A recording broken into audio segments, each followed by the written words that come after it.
All right, how's everybody doing this morning? Doing good? Very, very excited to share our story with you. C12 has been amazing. Allie and I have been members here for about a year, and I would consider the last year one of the ones, maybe the year where I've grown the most, both personally and professionally, and C12 has had just an absolute huge part in that. The presentation today is building a culture to scale. And we've been very fortunate to have a company that has scaled pretty well over the last 9 years. But I think you're probably going to learn more from our failures and some of the rough patches that we hit. And that's certainly when we learned the most. And as Dan mentioned, I have a wife who's my co-CEO, and she would have been here, but we're 2 weeks out from having a little boy. And my wife had a C-section. And the 2-week-old is the easy one because we've also got a 16-month-old. And so for the last 3 weeks, I've been the only one in our house that can tie anyone's shoes. Because when you have a C-section, you can't bend over to do that. So it's been an intense last 3 or 4 weeks since that whole deal went down. But we feel very blessed. Our family's grown. And so I'm excited to be able to share with you today and represent on behalf of Allie and CG.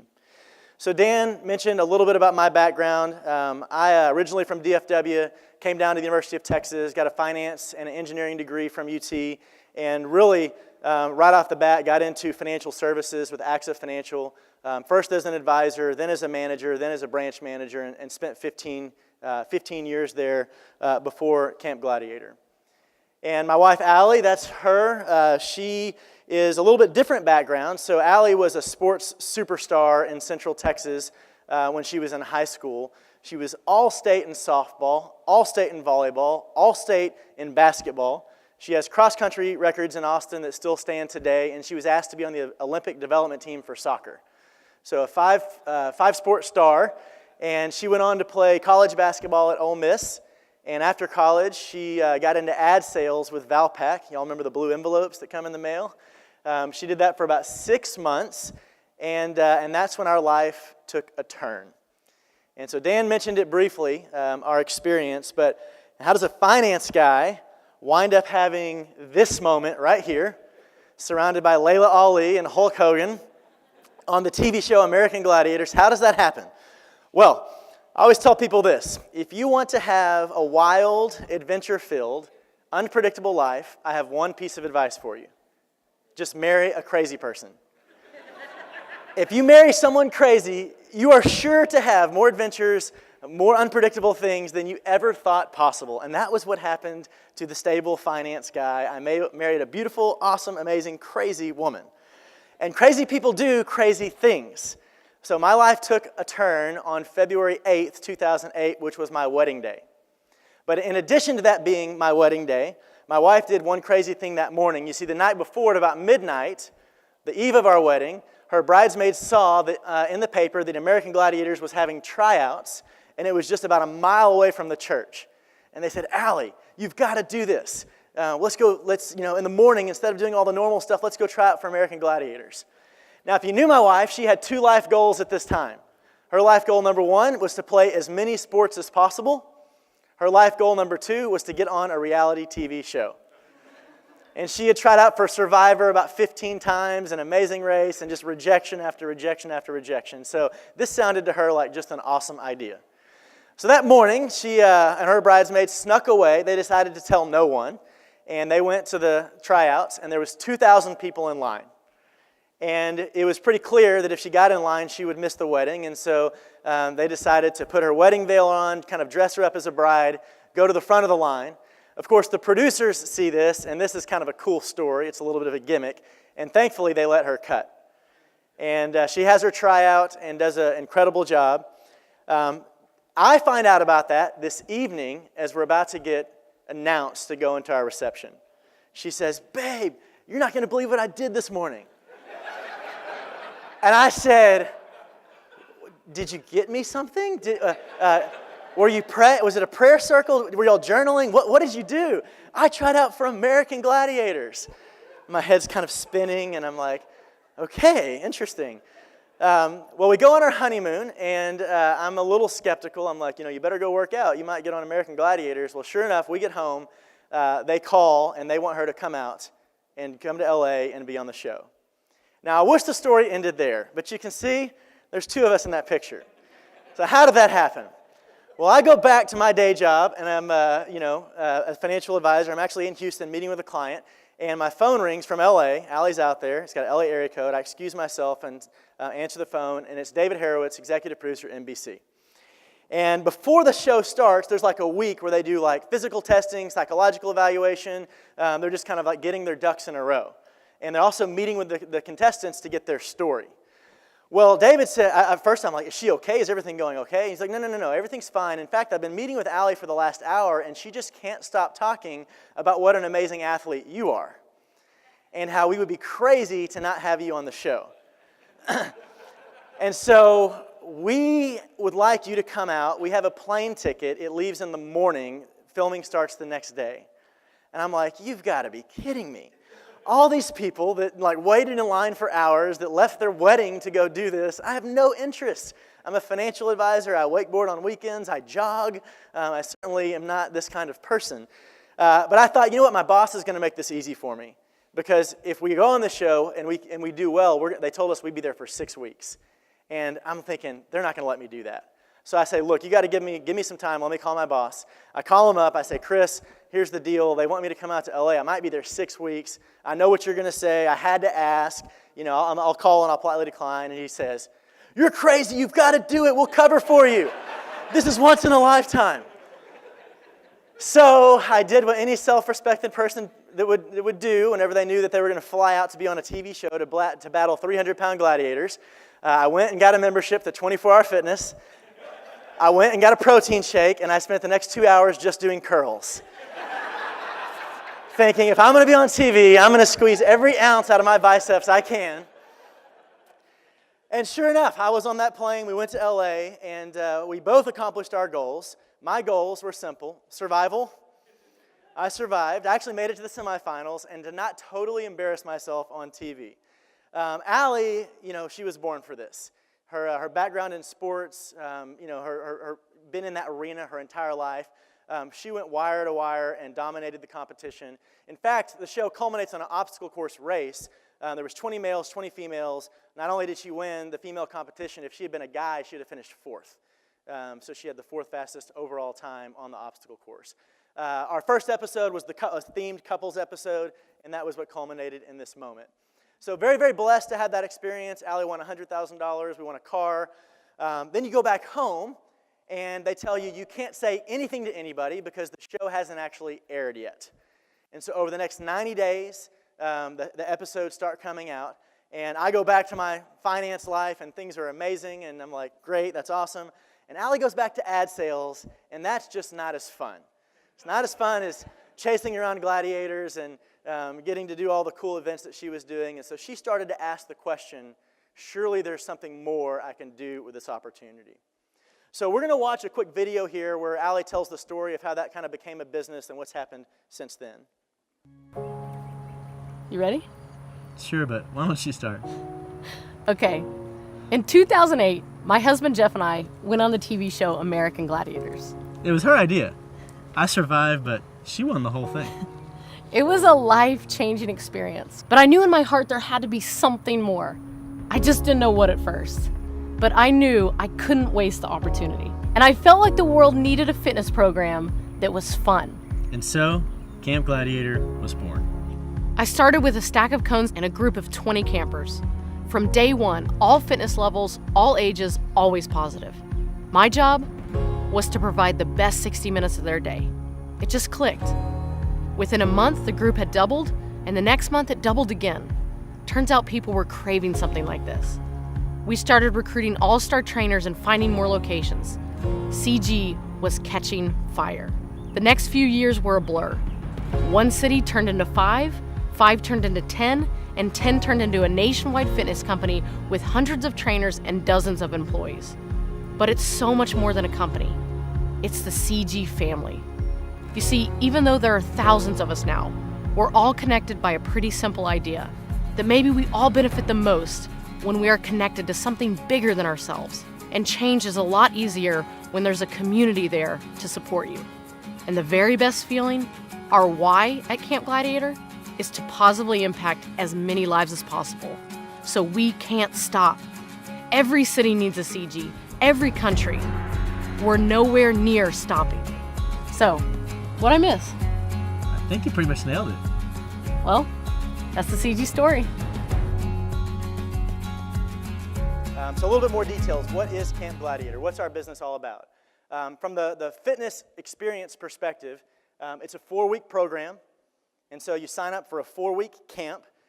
It is a total body workout. So every day is a total body workout. It's for all fitness levels. So we have everything from Division I athletes to 75-year-old grandparents that are out there kicking their own butt. It's always fun. It's always positive. And it's really a community-driven workout.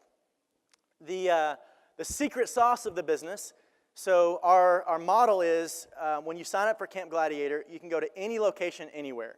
And so we'll have locations all across town, and we meet in schools, parks, and churches. So if you've ever driven by a city park or a school and you've seen a group of 10 or 20 or 30 people out there working out together, if it's in one of our regions, Austin, Houston, DFW, we're in Florida, we're in North Carolina, there's about a 99% chance that's our company. So the member gets unlimited convenient locations. The price point is $69 a month, so we price it to where it's very affordable. We have the very best trainers in the industry, so they're fully certified trainers. They're experts in their field. And typically, a trainer might be $70, $80, $90 per hour, but at Camp Gladiator, you're getting unlimited access to those trainers for $69 a month. And it's a life-changing community. And that's really what's probably the biggest differential advantage to Camp Gladiator is you're working out with a group of people, and those become some of your very best friends. And it's a pretty powerful tool to have that community. And so this is DFW. In DFW, we have 1,000 locations. We have about 50,000 people in DFW that are doing Camp Gladiator this month. And so it's become a very, very large fitness organization in the regions that we operate in.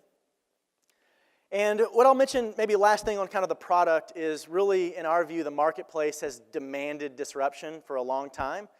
And you look at the left side of this slide here, and these are kind of the incumbent players in the fitness space. It's the Lifetimes, the 24 Hours, the Gold's Gyms, and there's nothing wrong with those companies, but inherent in those business model is you're going to put millions of dollars into a box, right? You put all this money into an equipment and into a place. And then they sort of cross their fingers and hope that none of their members show up because they can't afford if everybody showed up at once because there's not enough space, there's not enough equipment. In fact, I read a report from a private equity group that lauded Planet Fitness because they had mastered the art of monetizing member apathy. That's actually what they titled the report, How to Master the Art of Monetizing Member Apathy. And that's kind of sad, right? That basically you want to kind of lure someone in with bells and whistles, and then you get them into some commitment, and then you hope you never see them again. And so in our view, that's a model that really demanded disruption. It demanded something different. And what we describe to our trainers and to our campers is that workout, it should be the very best hour of your day. It should be the hour that you look forward to. It should be a place where people know your name, where you feel known, where you get encouragement, where you get community, and you get in the best shape of your life. And if we can deliver that for a price comparable to those big boxes that aren't really generally delivering much accountability, much life change, then we're in a pretty good spot. So we've been fortunate to have explosive growth pretty much from the moment Allie dropped that stack of cones at Watermark parking lot. That was the church we were a part of in DFW. We've seen growth. This is the trainer growth from 1 to 2 to 5 to 30. We're currently at about 800 trainers in our model. This is our member growth. So from the end of the first year, we had 300 members. The end of the second year, we had 1,000. But what's kind of crazy about, just thinking, if you can keep executing, those numbers get pretty big. And as Dan mentioned, we have 1,000 members currently. And then this is our revenue growth. So our run rate is this year to be kind of in the neighborhood of 50 million, and next year somewhere in the neighborhood of 70 to 80 million. So we're trying to continue to grow and scale as quickly as we possibly can. Fortunate, some of the Allie is really the face of the company. I'm kind of the person behind the scenes, but been on Inc. 5000 for the last 5 years in a row, been part of the Fast 50, and it was actually Allie that was named Entrepreneur of the Year in Austin. So we've had a little bit of recognition, and that's been really a great blessing. So that's kind of the business side of it. Most important things to us are mission, vision, values. So we'll talk about each of those. And this is the mission of our company, to positively impact the physical fitness and ultimately the lives of as many people as possible. And that's what gets everybody in an organization up every day, is thinking about how can we make a life better, and then how can we do that as many times as possible. So that's our mission. The values of the company: teamwork. I mean, it's about group fitness, right? So everything we do, we bring a team mentality. Integrity, which is doing the right thing even if no one's watching. It's loyalty, because we really want our trainers to know that we have their back, and we ask for their loyalty in return. Passion. If you're going to turn an empty football field or a city park into the best hour of someone's day, you have to have a passionate workforce, people that can get excited and get the members excited. And then positivity. And so every experience at CG, it should be positive. It's a very family-filled environment, something that you'd be proud to bring your 10 or 12-year-old daughter to. It's always positive, always upbeat, all the time. And this is our vision statement. Our vision is that we believe that people everywhere should experience a life-changing fitness community with amazing trainers at convenient locations at an affordable price, and our vision is to be everywhere there are people. And so that everywhere there are people part of that really speaks to scale. And while we weren't happy just having a fitness company where we started in Dallas, or just Dallas and Austin, or just Texas, we wanted to build something that could scale. And so that's really what we're going to talk about, is how to build a company that can scale far bigger than where you are right now, but into multiple cities, into multiple states, and then maybe one day internationally. So we had the mission, vision, values, and we realized about 3 or 4 years ago that that wasn't quite enough. And so we established 5 foundational principles. And we utilize these foundational principles in all of our orientations, in our new trainer academies, and we talk about them very, very frequently with the entire company. And this is more of a set of sort of philosophies or beliefs of the senior leaders of our company. And it's been very, very helpful in creating alignment. So these are the 5. I'll read them quickly. 5, we believe that great things are achieved through ridiculous hard work, fulfilling commitments, and taking action. So we talk about at our company, we're kind of allergic to ideas. Anybody can have an idea, but who can take action? Who can fulfill their commitment? Number 4, we believe in long-term thinking and that short-term sacrifices are necessary to achieve lasting success. So for us, we're in this for the long game. It's a long-run business opportunity, and that's one of our foundational principles. Number 3, we believe that with a responsible, solutions-oriented mindset, anything is possible. And so we don't believe in allowing ourselves to be victims, but to have a responsible mindset.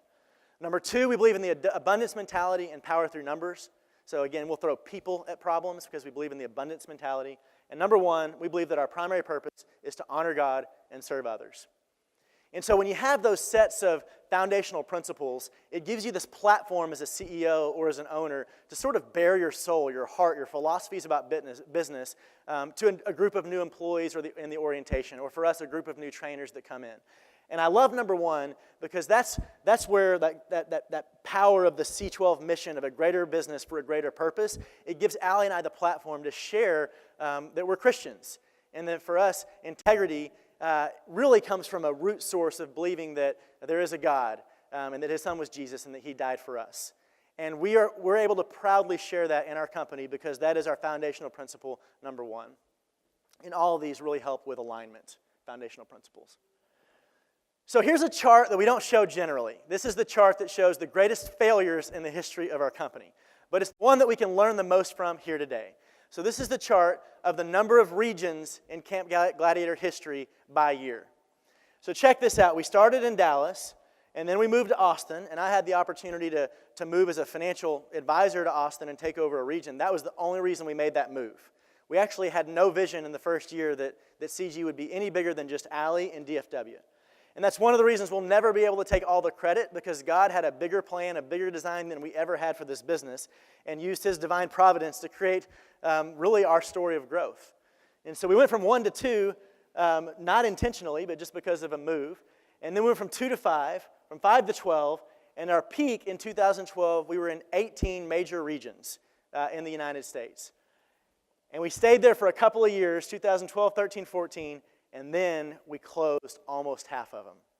We, from a regional perspective, shut down almost half of our company because of the pain we were experiencing.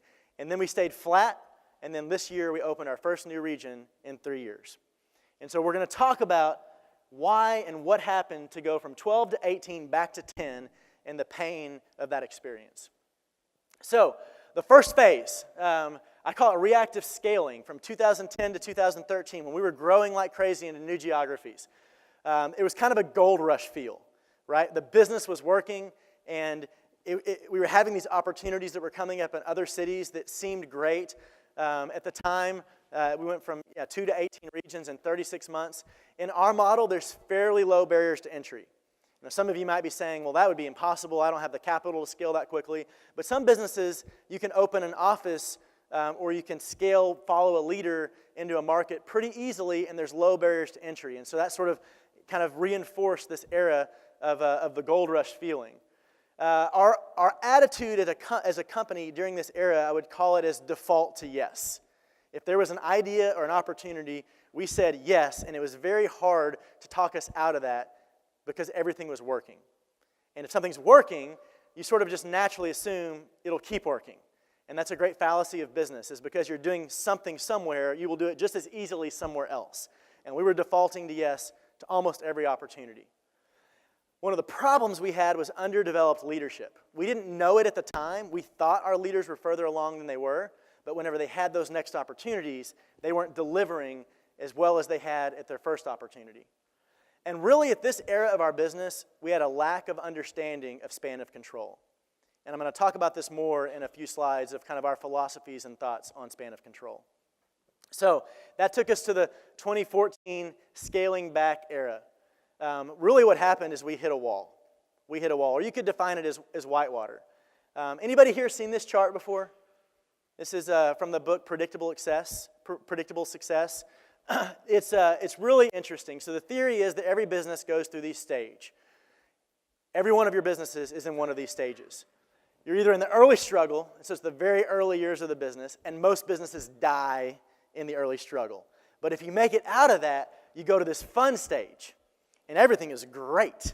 And you've got the early heroes, the legends of your company that are just slaying dragons, and you're earning revenue, and you're growing, and you're getting recognition, and it's fun, and everything is glorious.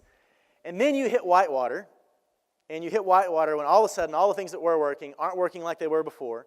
You're experiencing that pain, you're experiencing struggle, and then you hopefully make it through, and you get to predictable success. And you know you're in predictable success because when you hit the gas, the thing goes. And when you turn this way, it turns that way. And you know you're not in predictable success when you hit the gas and the thing doesn't go. Or when you turn this way and it goes that way. And that's where we were in whitewater.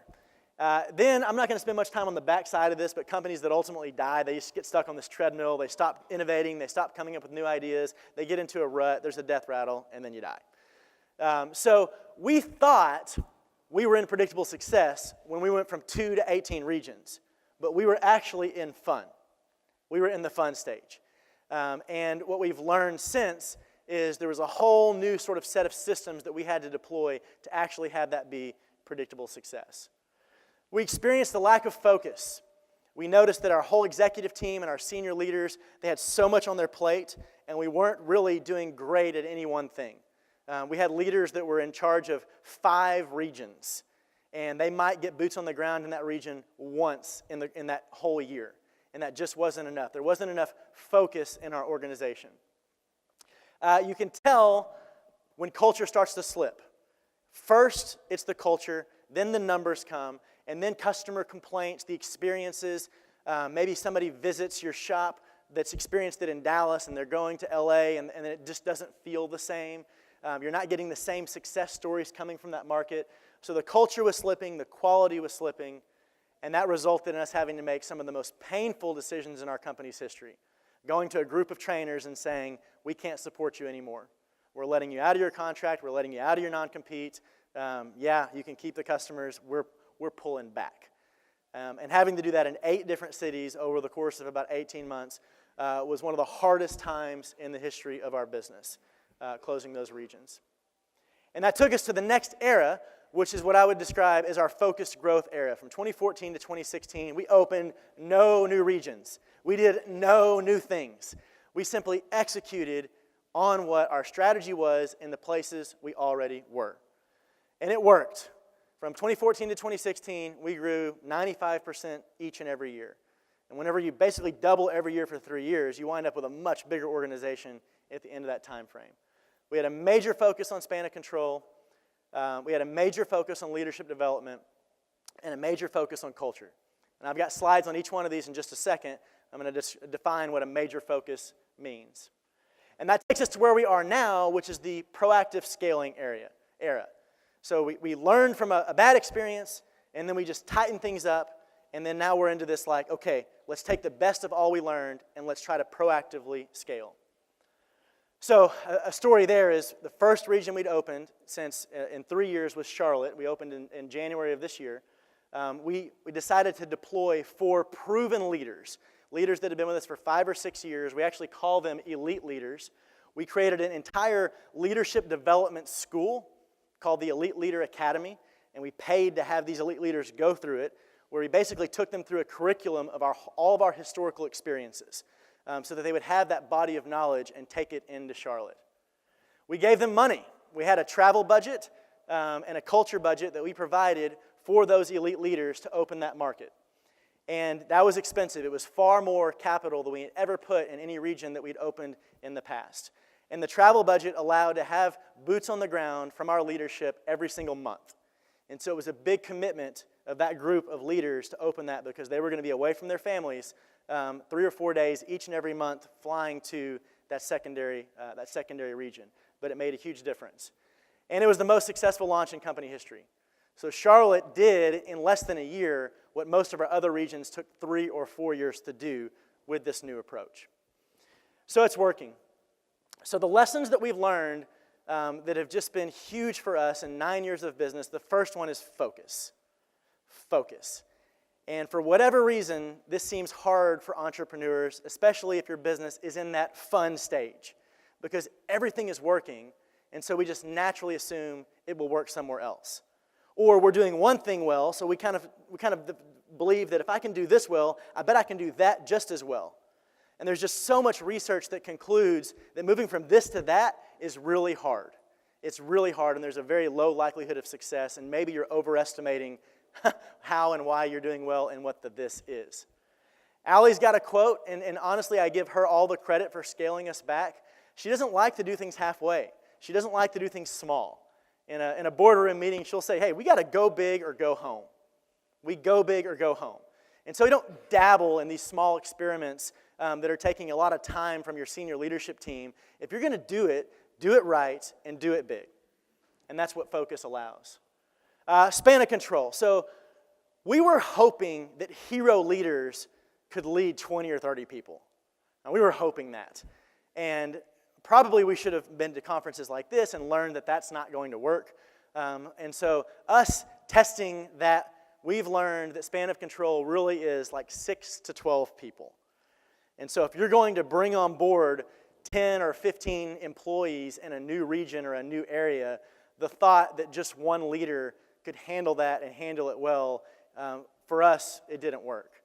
And so we really look at a new opportunity and say, okay, if it's a new opportunity with unknown people that need a lot of attention, a lot of training, you're probably on the very low end of that spectrum, and your span of control is more like 1 to 5 or 1 to 6. But if you've got superstars, veterans that they're leading, yeah, you can push to the high end of that spectrum, 1 to 10, 1 to 12. But not if you're doing something new. And so that's where we finally figured out if we're going to go open Charlotte and trying to recruit a team of maybe 25 trainers in, we knew we needed 4 leaders on the ground because that gave us that 1 to 6 ratio. In our earlier days, we had just picked one superstar leader and we had hired the 20 employees, and the whole thing broke down because we violated some of the basic span of control laws. So that's a huge thing. Second, deep versus wide. So if you're in Dallas, for an example, and you're thinking about going to Chicago, or even different, you're thinking about going to Houston, I would tell you that it's probably an order of magnitude more difficult than you're expecting to move to Houston, and so why not explore Fort Worth? why not try to go as deep as you can go in your existing regions, in your existing cities, before you make that step where someone's going to have to get on a plane to go check on that office or to go check on those customers. That's what we did in the years 2014 to 2016, where we doubled every single year, is we just focused on growing in our existing cities. And we took our model and expanded it into the suburbs and just deeper in those existing regions. Because it really is. It's not 10 or 20% more difficult to expand to a new city or new state. It's an order of magnitude, which means it's like 10 times more difficult to manage that kind of office or that group of people than it is someone that's in your own backyard already. So we try to go deep versus wide now. Learn to say no. So this is something that I learned through Gary Keller of Keller Williams. He talks about having this default position, and this kind of sounds like a little Debbie Downer, but as the CEO, your actual default position should be no, until you can prove to me that this is worth a yes. And then, because we're going to follow Allie's advice of going big or going home, if you get that yes, we're going to go full force. We're going to invest. We're going to make it a home run. But to do that and to have that focus of resources, it really is incumbent upon the leadership to have this kind of default to no attitude. And not in a negative sense, but in a sense that you are a laser-focused leader and you're focusing on only the best opportunities because there's just so many. So the next thing is that we learned, a major lesson learned, was alignment. Alignment at its kind of highest level is making sure that the leaders you deploy for those extra opportunities, the leaders you deploy into those new regions, those new markets, they have to be completely aligned with mission, vision, and values. Completely aligned. And you may slightly overestimate how aligned they are. And we did. And so one of the things we did to start testing this is we send, as part of our mid-year and end-of-year review, it's really an alignment survey that we send out. And so we send to each one of our leaders, we send to their teams a survey where their leader gets rated on all of our core values and to the extent which their team believes that they're aligned and living out our mission.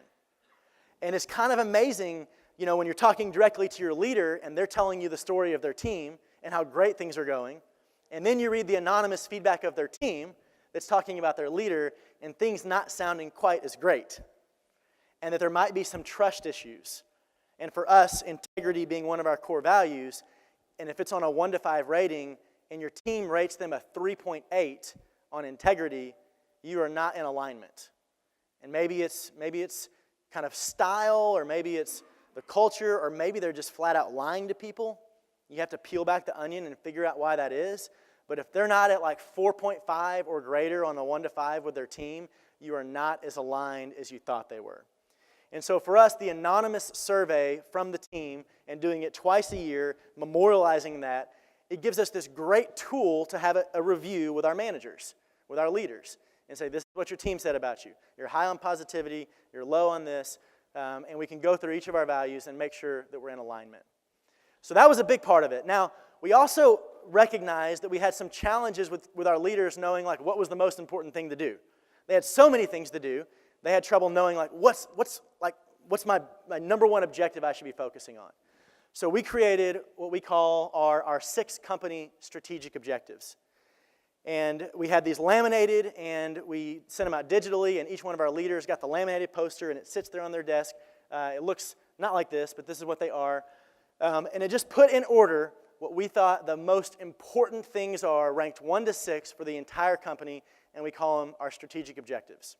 And so for us, the number one strategic objective is recruiting. We can't grow to serve new members if we don't have trainers. So each one of our leaders of an area, hey, your job, number one job, is to be a great recruiter. Number 2 is leadership, which is develop leaders. Number 3 for us is to grow sales. Some of your organizations, sales growth might be your number 1, but for us, we can't sell new customers if we don't have trainers, so it winds up being number 3. Number 4 for us is customer retention. Number 5 is brand, and so that's just all the elements of branding. And then number 6 is efficiency through automation and improvement of systems. And so sometimes you'll have a leader that thinks they're doing a great job because they're working on efficiency, and they're deploying all these new systems and ideas. And that may be a great job, but do you know? Have they been given a clear directive of what their top priorities are? And can everybody on your leadership team look at each other and say, we're in alignment, this is how we should orient our time, our resources, and our thinking. So this was a huge help for us in creating our strategic objectives and then making them visible and then getting them in everybody's hands. And then the leadership development. So how do you align people and how do you grow leaders? So a few years back, we created what we call our leadership steps. And we took every role in the company from partner trainer, so someone that's out there on their first month as a trainer, all the way to what we call a regional president, someone who's in charge of everything that's happening in the East Coast, for example. And this document is about a 6-page document that goes through each one of these stair steps, and it talks about the qualifications to become this person.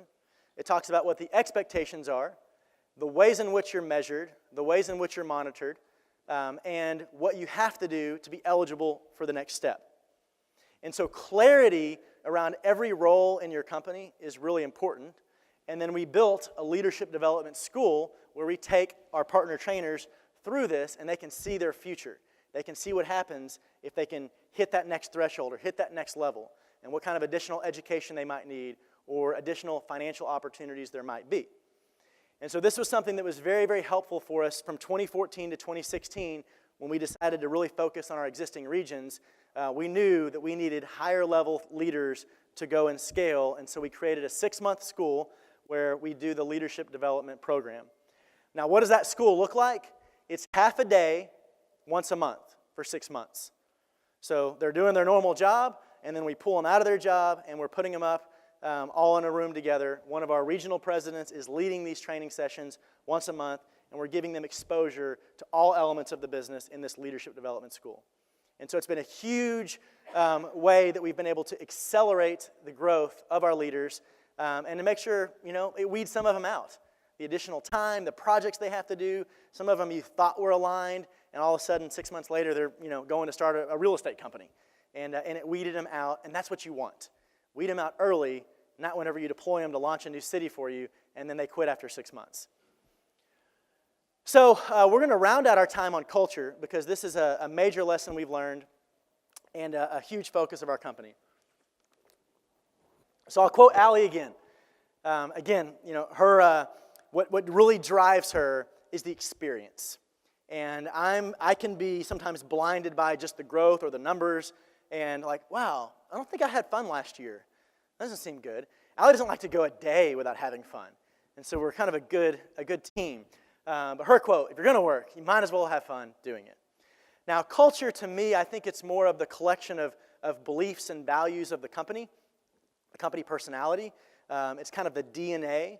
But I think fun in this era, particularly working with millennials, is a pretty important part of building a company culture. So why is it important? Why is your culture important? So first off, it is a tangible reflection of your mission, vision, and values. If I attend your company Christmas party or a company event, I should be able to get a sense for what your values are at that tangible event, at that culture event. And if it's not really, if you can't smell it, if you can't feel it, then you probably have a pretty big disconnect between what you say your mission and values are and what people are actually living out. And so I think culture is a tangible reflection of that. It demonstrates level of buy-in. It demonstrates the extent to which people are really buying into your mission. If you have a strong culture, they buy into your mission. If you have a weak culture, they really don't. They're really there because it's a job and it's a paycheck and it's something to do. It will supplement deficiencies. Our first 5 years, we were well below market for most of our headquarters employees. And if you can't pay them in money, maybe you can pay them in fun. Maybe you can pay them in food. Maybe you can pay them in cool company outings or perks. We have what we call out-of-office benefit, which is unlimited time off for our employees. And so that was something that really attracted certain people into our organization back whenever we couldn't afford to pay a marketing director $110,000 and we were offering him $55,000. But we had all these perks and all these benefits. So a good culture will supplement other deficiencies that you have. A good culture creates loyalty. I think that that your company should feel like a high-performing family. And if you go too far on the family front, you'll wind up like having a culture that can't confront, that can't fire, that doesn't have high performance. But if you go too far on the performance front, you'll have a bunch of cutthroat people that like try to knock each other's legs out and nobody trusts each other. And so the way I view like loyalty and feeling of the company is it should be a high-performing family. And people should watch each other's back, they should care for each other, and they should love where they work. I have a big goal in every company orientation. I say, I've got a big goal. This is a big goal for your experience here. I want, at the end of your time at CG, for you to say that Camp Gladiator and working as part of this company and part of our family was one of the top 5 greatest experiences of your life. That's my goal. Now, I'm not number 1, and how sad of a life do you have if this is the best thing? I mean, I'm thinking spouse, maybe your baby, maybe your relationship with God, but I want to be better than that beer league softball team. You know, I want to be better than that one trip to Honduras. Like, this is the next 30 years. Why can't this be one of the top 5 greatest experiences of your life? And they've got to have performance, and they've got to feel family in order to crack into the top 5. And a great culture can create loyalty for life. And it's the personality of your company. Your culture, it's the personality. It's the way people talk about it. It's the way people feel about it. And so it's such a huge opportunity to invest. Drucker says culture eats strategy for lunch. What's really different about our new style is not that it's still a stack of cones in a parking lot and a trainer. But the focus on culture is what has made all the difference. So our top 5 culture tips. First, in its simplest form, make it a priority and have a plan. So our 2018 culture plan is already done. And we're September 2017. And our 2018 culture plan is already done. Some of you haven't started thinking about your Christmas party yet. That's Christmas party, culture, check. That's not culture. That's one party. So for us, we kind of divide culture up into a handful of categories. There's what we call fun days. These are 2 days at our headquarters where everybody is doing something crazy. We'll rent buses and take them to Enchanted Rock, and that whole day is a team-building hiking day. We'll go float the river. We actually take 2 days off a year for what we call fun days. Then we have sweat fests. These are a couple of months out of the year where we have a series of workouts, like over 6 weeks. If you get 50, we're going to do 15 workouts together as a company, and there's certain prizes for how many check-ins and competitions that you can do over this time. So that's the sweat fest, where we infuse fitness into our culture. And then we have food fests, because we generally kind of espouse like healthy eating and healthy living, but sometimes it's Cinco de Mayo and you need to rock out some Tex-Mex.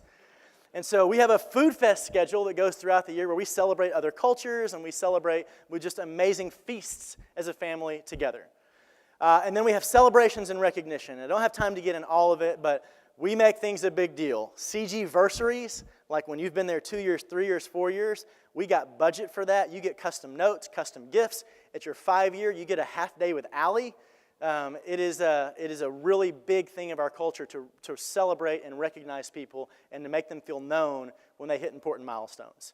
And that goes through all 800 of our trainers. On every one of their CG-versaries, they're getting a customized gift, a customized note, and they're taking pictures of that and they're putting it on Facebook and they're framing it on the wall, and they feel known, they feel cared for, they feel like they're a part of the family, even if they're a brand new trainer in Orlando, Florida that I haven't ever spoken to. They feel like they're part of our family. That means you got to spend money. It means you got to invest money. And it should be a meaningful part of your budget to think about company culture, to think about these events, and to think about the way you're making people feel. It starts with your leaders. So this is what's going to happen. You're going to have this major event, and you're going to put a lot of energy into it. And then the day before it, one of your key leaders is going to be like, oh, yeah, man, I meant to tell you, I'm sorry, I can't make it to the culture deal. I got a big deal I got to close, way more important. I'm sure you understand. Like, no. You just completely missed it. You just completely missed it. This company culture event, it did not happen if your leaders are not there. There's no deal big enough. There's no opportunity amazing enough for your top leaders to skip that one cultural event for that quarter that is the biggest thing. So you got to be there. Your top leaders have to be there, or it didn't happen. They're going to feel like you are disconnected, like you are lost, like you're just some elitist that just happens to check in occasionally, and that'll be the culture that you create, an absentee dad, an absentee mom that people don't feel like they know. So it starts with your leaders. Now you may be thinking, dang, this sounds like a lot of work. my HR group, I don't know. I mean, they don't really have the cultural pulse of my company. Who am I going to do? Like, who's really going to be responsible for this? And for us, we created a spirit squad. So we picked leaders from around the organization. Interestingly enough, none of them worked in HR. And we looked at our HR and said, none of you should be on our spirit squad. I don't know. They wind up helping execute. They wind up tracking the budget, telling you, like, when you're about to break a major law, that's important to know. Probably, maybe none of them are going to be on your spirit squad, though. But you have internal cultural leaders that really should be unleashing those gifts on your entire organization. Maybe they're the party starter. Maybe they're the MC of your events. Maybe they're the ones that like have the most killer Christmas party at their house. Get those gifts and bring them into your organization. Give them a monthly or twice a month format to meet together. Give them some budget and formally recognize them as your spirit squad. So that's what we did at CG. It made all the difference. We have about 3 or 4 kind of permanent institutions on there, and then we'll rotate 2 or 3 new people each year to get some fresh blood onto the squad. Culture never ends. It's never a box you check and say, yep, you had that Christmas party. Okay, culture's going to be great now. It literally never ends. You're always thinking of the next thing. You're always trying to up the game on your recognition. And every year you should do a culture audit with a culture survey. You should be winning things. You should be like recognized as the best place to work in your market. And I haven't even hit on the angle of like the business being a manifestation of our faith. But as a Christian, I would say it's even more on us to have people love where they work and to feel that in your culture. It just never ends. So summary, and we'll do a few questions. First off, be proud of what you scale. When we were in the gold rush era, and I started to hear some of the stories of some of the regions that we were scaling, I wasn't proud of my own company. And so it's actually kind of easy to just open new offices and hire people and throw money at problems. But at the end of the few years, if you're not actually proud of what you've built, then it was sort of all for naught. And so if you really focus on quality, you focus on the culture, at the end of that 3 or 4 years, you're going to be so proud of the team and so proud of your leaders and what's happening out there in that new region. If your company's out of alignment, it's going to start to rattle. You're going to feel it. And you need to create systems, whether it's that survey idea that I gave you, but alignment has really made all the difference with our leadership and the investments there. And those rattles, you need to really, as a CEO or a leader, kind of listen for those hard. Because if you're, I think of it sort of like at levels of the organization, what percentage aligned do you need to be? Like Allie and I, as co-CEOs, we have to have 100% alignment, 99% alignment. Now, my new person on my customer service team that's making $15 an hour and that's been there a month and just went to orientation, at best, we're probably 75% aligned. Through our recruiting system, through our buddy week, through our orientation, the end of that, 75% aligned. But your senior leaders, right, if they're up there at a VP level, I'm kind of at the like 98, like 90% aligned. It's not like really going to do it. At our highest level, and this is what I ask for. I ask for 20 years. I'm like, we got to work. I have to know you're going to commit to me to be here for the next 20 years because that's the kind of alignment I'm looking for. So I don't know where you're at with that, but the higher you go up in the organization, the more tightly aligned that person needs to be with you. And if you're out of alignment, business is going to rattle. It's going to be hard to scale. Leadership development is critical. I mean, it really is. I think the job of a leader is to build and to grow leaders better than you. Some of us have a hero complex. Oh, I'm the only one that can do it. Like, oh, yeah, I mean, I just can't find anybody that's good enough to help this. That doesn't mean that you're great. If you can't find someone good enough to help with your new initiative, it actually means you're not so great. Because the greatest leaders recognize that their whole purpose of a leader is to build and replicate themselves and to make better versions. Bring someone into your organization that's going to leave you in the dust, that's going to embarrass your greatest achievement, and take a little bit of pride in knowing you were part of their story, right? Don't have a hero complex. Develop leaders to be better than you and make that your goal. A great culture is a force multiplier. If you were to look at our company 4 or 5 years ago, and say, what's the chances they're going to get up, be doing close to 70 million in sales in 3 or 4 years and win all these awards, you would have been coming to our living room. You would have been seeing 10 people sitting around with some laptops that were all 22 to 25 years old that had no business trying to compete with Gold's Gym or Planet Fitness or YMCA. But we had an incredible culture. And that incredible culture, it gave us this wind at our back that made us think we could take on the world and we would do anything for each other. And it became a force multiplier in our organization, and we leverage it every day still today. I love this quote: never doubt that a small group of thoughtful, committed citizens can change the world. Indeed, it is the only thing that ever has.